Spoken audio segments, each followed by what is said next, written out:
so forgive me for the Hugh Grant impression. Whenever I get gloomy with the state of the world, I think about the arrivals gate at Heathrow Airport. General opinion starting to make out that we live in a world of hatred and greed, but I don't see that. It seems to me that love is everywhere. Often it's not particularly dignified or newsworthy, but it's always there. Fathers and sons, mothers and daughters, husbands and wives, boyfriends, girlfriends, old friends. When the planes hit the Twin Towers, as far as I know, none of the phone calls from the people on board were messages of hate or revenge. They were all messages of love. If you look for it, I've got a sneaky feeling that love actually is all around. I lifted that from the opening scene of the 2003 film Love Actually. My friends and colleagues seem united in hating this movie. But I'll confess, I like it. My family and I watch it every Christmas season as part of our annual Christmas movie extravaganza. This is the time of the year where my son is allowed to sing Christmas songs. It's it. The message of this movie, though, isn't really straightforwardly optimistic. And more than one character acts from motives that are substantially less than selfless. But that makes sense to me, because while love is actually all around, it's complicated, marked with missteps, personal inadequacy, periodic and perhaps even systemic failures. Sure, we're human after all. The problem with love. That could be a film title all by itself, a book title. I'm pretty sure it's the title of no less than 3,742 country music songs. The problem with love is us, actually. Or perhaps a problem with our language specifically. A long time ago in a galaxy far, far away, that word love, that word, it meant different things. And it meant a lot of different things because that word, that single English word, wasn't a thing. In ancient Greece, there was storge, what we might today call empathy or affection. There was eros, which we might call romantic or sexual love. There was philia, which we might call parental love. There was agape, what Stevie Winwood might call a higher love. All four of these very different words got collapsed into a single word because, as a language, English is dumb. But here we are in the early part of the 21st century, and whenever someone says love, says that word, it's really probably a good idea to ask what they mean. I love this job, I love that person, I love my kids, God is love. All of that could be in play, and maybe sometimes that's intentional, and maybe sometimes it's just confusing. Love, God, democracy, justice, hope, joy, home. All of these words share something, and it is that they are abstract. They stand apart, something different from rocks and slime mold, oxygen and supernovas. I would argue that these words attempt to capture features of our existence, the way we, human beings, we come at the world. They orient us, they root us, they shape our relationships, our experiences, and our aspirations for the future. They're fun words, big ideas. And for me, big ideas are what church is really all about when we're good, when it works. This year is a year our faith tradition explores some very big ideas. It marks the end of a process that started a long time ago. Come General Assembly this June, the member congregations that make up our Unitarian Universalist Association will come together and vote on a bylaws revision. Even when it's necessary, and it is periodically necessary, the process of updating bylaws can be about as exciting as a root canal. But this revision will include significant changes to what you and I know of as our 7 principles and our 6 sources, those that guide and shape our tradition. The reason for these changes is partly theological, partly legal, and partly topical. The theological bit is inspired, at least in part, by the work of James Luther Adams, who wrote extensively about our, quote, living tradition, words that I use every Sunday here from our pulpit. A living tradition. What Adams, and for the record, what I mean by that, is that our tradition was not set in stone by an ecumenical council during the life and times of the Emperor Constantine or any other Roman emperor. Like all living things, our church is expected to grow with the world it is rooted in, be responsive to the news and changes to culture, to take seriously the threats and challenges facing our people and our world, and hopefully create and expand more opportunities for peace and justice, meaning and community in this, our larger world. And that brings me to the legal bit. In light of that theology, our association is required to explore and possibly change its bylaws every 15 years. Every 15 years. Now, the topical bit, we'll get to that in a minute. Many of you know that our current principles and sources were first published in 1961. At the merger of the American Unitarian Association and the Universalist Church of America. A rewording of those original 6 principles came in 1985.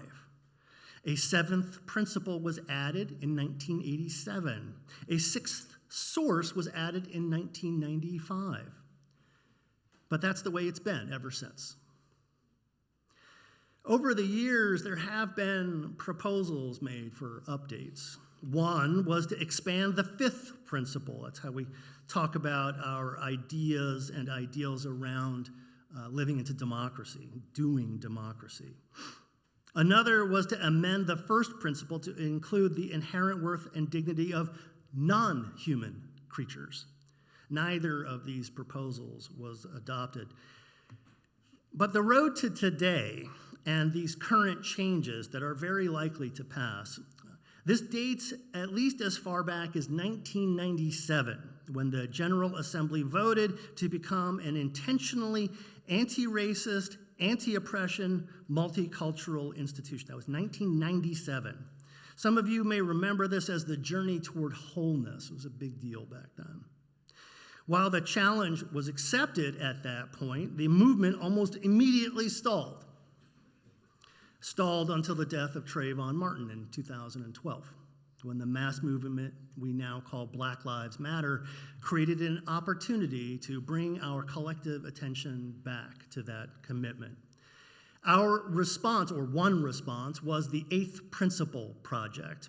This was a call to add a brand new principle, one that would specifically address racism.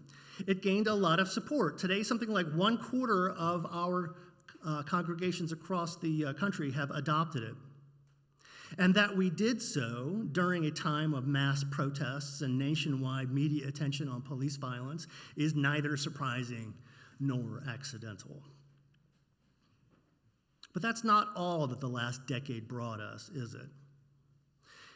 You'll also remember that BLM led directly, timeline-wise, led directly into the Me Too movement. And some of you will remember that right there in the middle of those two, in 2017, the Unitarian Universalist Association's first Latino president, Peter Morales, resigned over hiring practices that some said were both racist and sexist. GA happened in the middle of the fallout over that controversy, and the Commission on Institutional Change was charged with an institutional response. Their report was published in 2020, and it was called Widening the Circle of Concern. It was a bombshell, and it called for massive changes within the UUA, including a long-delayed revision to our bylaws. Reeling from BLM, Me Too, the hiring scandal, all of which was almost immediately followed by a global pandemic, the UUA Board of Trustees formed a task force to explore revisions to Article 2 of the UUA bylaws. Their charge included the following, quote, "The principles and purposes you will prepare should be a living document that challenges Unitarian Universalists to place the liberation in all of its dimensions at the center of our lives." Place liberation at the center of our lives. They should ask us to choose love in action as the path forward. Our commitment to anti-racism, anti-oppression, and multiculturalism is love in action and should be centered in any revision of Article 2. Finally, the principles and purposes should lead us into the second quarter of the 21st century while honoring the historic roots of our liberal, progressive faith. We therefore charge this commission to root its work in love as a principal guide to its work, attending particularly to the ways that we and our root traditions have understood and articulated love, and how we have acted out of love. End quote. The commission presented their first draft about a year ago. That draft was accepted. Amendments have been made and incorporated, and this coming summer, the final draft is going to be voted on. That final draft, actually both drafts, were very controversial, still are. Instead of the 7 principles, the commission has chosen to put forward 6 one-word values. As to why the commission chose values over principles, they said, quote, "The principles express a shared ethic and imply a certain theology, one that values the individual growth, the natural world, and diversity. But it does not name those values explicitly, nor does it name any or many of the other values that are important to us collectively. It also gives no guidance on how we might approach living out those values in our congregations and the world. It declares itself to be a covenant, but the only actions it asks of congregations are to affirm and promote certain concepts. We believe we should expect more from a covenant. As one member put it, we need more verbs. For all these reasons, we felt we should be better served by a structure in which we articulate our shared values and then use those values as the ground for aspirational statements of action." End quote. Now, I'm not going to go into those aspirational statements of action this morning. Instead, I'm going to recommend that you join me next Monday and the several Mondays that will follow, where we have time to explore all of those and more in much greater details. Again, details are in your Mini Pioneer or in our weekly newsletter. But I'm going to ask the tech team if it's possible to get the flower graphic up on the screen. There it is. So the values that we're going to be lifting up are interdependence, equity, transformation, pluralism, generosity, and justice. Those are the 6 that have been lifted up that we believe are primary vehicles for our faith in action. But at the center is love. The new draft says this about love, quote, "Love is the power that holds us together and is at the center of our shared values. We are accountable to one another for doing the work of living our shared values through the spiritual discipline of love." All right, so let's talk a little bit about what sits at the center of our faith. Love at the center of our faith. The philosophical and the theological among you may be kind of wondering what that means. And I will join you in this because, ironically, beyond what I've just quoted, there's really not much to go on. Liberating love, the spiritual discipline of love. Love is one of those words that we just assume we all know what it means. So let's do a little work. First, some quick history. You don't really hear the phrase God-fearing much anymore, do you? God-fearing. Anybody use that word, call themselves God-fearing? Yeah, not really all that often. But about, I don't want to say 100, 200 years ago, this was a virtue, common virtue. The flood of Genesis, the whirlwind of Job. Given the many scary biblical stories, given the world outside, given the randomness of violence in our world, it made sense. God-fearing was right thinking. On the other hand, until very recently, love was mostly about romance. For one particularly egregious example, if the Song of Solomon was not already in the Bible, it would earn a lot of attention from the moms of liberty and other book banners. For most of our written history, love was sexual infatuation. Some rare exceptions, but mostly it's about sex. And given that over the last 10,000 years or so, the average life expectancy of the typical storyteller was somewhat less than the age of 30, that isn't all that weird, is it? But about 200 years or so ago, things changed. Enlightenment, industrialization, modernity. And as humans started living longer, God got a makeover. While our own theological ancestors were out there preaching the gospel of universal salvation, Soren Kierkegaard and his descendants were rapidly sanding off all of God's rough edges. What we got was a God who looked less like wrath and more like love. A God whose love for us humans was perfect, good love, the best of all possible love. Love that fed us, cared for us, shaped us, and made us want to be better. Love, as we were taught to understand and emulate and accept, should be unconditional, disinterested, eternal, and wholly benevolent. That was the love of God the parent. Love we humans did not deserve, could not earn, or avoid. Love that would never fail and accepted us just as we were. Imperfect, different, lonely, needy. In a scary and changing world, love was what we longed for. Love made us good and whole. Love filled in the holes in our lonely hearts and gave us meaning and purpose and direction. Love of God, love from God, love is God. And if your faith in the God of your ancestors happened to falter, even if those old stories had less bite, how could you ever falter in your faith of love? God is the highest. Love is the highest. Worship God. Worship love. God is the center of faith. Love is the center of faith. God is love. Love is God.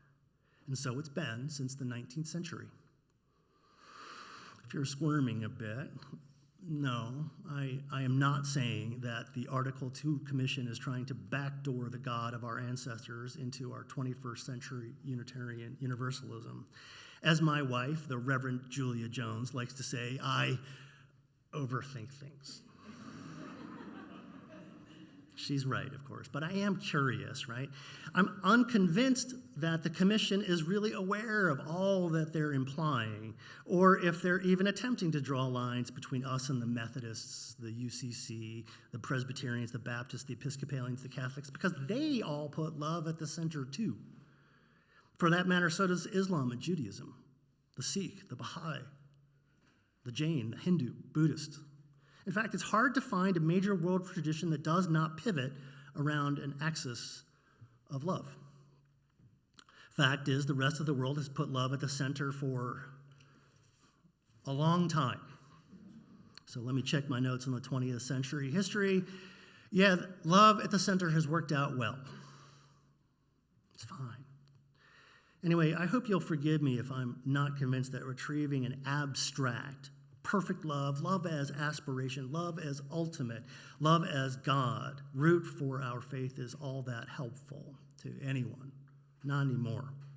And as I struggle and wonder if there isn't a better guide to love than history or theology to what love should mean as we rewrite our definitional documents, I'm reminded of the arrivals gate at Heathrow or any major airport. As love actually tells us, this is a pretty compelling window beyond the theoretic. A window to how love acts in real people as they react and interact, especially after distance and separation. It may not be particularly dignified or newsworthy, but it's always there on the faces of people when they reunite. It's love, yeah, but it's also something more. My friends, the fact is, I don't know how to best translate this clumsy little word, love. I'm unable to do the calculus, the code switching, the necessary mental operations over the affectionate, the romantic, the parental, the impossibly perfect. But what's important is less what love is and maybe more what love does. And not in some silly blah, blah, blah, we need more verbs way. What I mean is this. What does love do to us, in us? How does it change us? Because I think it does. I think you do too. You know how, in a moment, you are transfixed. How, in a moment, everything changes, dizzyingly, terrifyingly. How, in a moment, you are lashed between earth and sky and plucked like a string on an instrument that you never get to see. And as you vibrate and hum and thrum with something approaching transcendence, you see with something more than eyes. You see that suddenly everything is new. Suddenly everything finally, eternally makes sense. Suddenly you know. You know who you are, what you are, where you are. You know that you belong where you have always belonged. And even if you have never felt that before, even if you have never been there before, you will recognize it in that instant that you are home. That is what faith is, what religion aims at, where theology ends. Home. Love is coming home. And if you get to go there, if you ever get to find it, if you ever get to experience it, even if just for an instant, love will break you. Your mind, your soul, your heart breaks open. And what spills out of your hopes and loss and curiosity and imperfections, your humanity, when you finally come home, what you feel is joy. Love is coming home.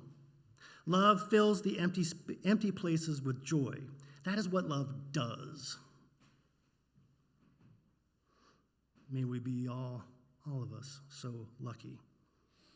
And if we cannot center faith on that, I have no idea what we're doing. Amen. Visit us at uusg.org.